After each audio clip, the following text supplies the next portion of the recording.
அருகே பல உயிர்களை காவு வாங்க காத்திருக்கும் நெடுஞ்சாலைத்துறை. தேனி மாவட்ட ஆட்சியர் அலுவலகம் அருகே கார் விபத்துக்குள்ளானது குறித்து இதில் ஒருவருக்கு பலத்த காயம் ஏற்பட்டுள்ளது.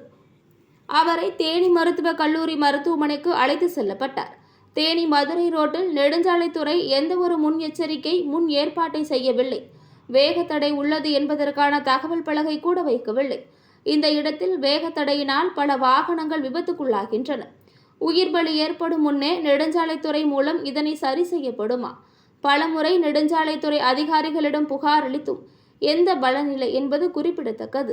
வேகத்தடை அருகே வெள்ளை நிற கோடுகள் அழிந்துள்ள நிலையில் இதனை சரி செய்ய பலமுறை நெடுஞ்சாலைத்துறைக்கு தகவல் சொல்லியும் சாக்குப்போக்கு சொல்லிக்கொண்டு வேலை செய்யவில்லை. இதனால் வாகனங்கள் விபத்துக்குள்ளாகிறது. நெடுஞ்சாலைத்துறையினர் கவனம் செலுத்தினால் தேனி மாவட்டத்தில் உயிர் பலிகள் ஆவதை தடுக்க முடியும்.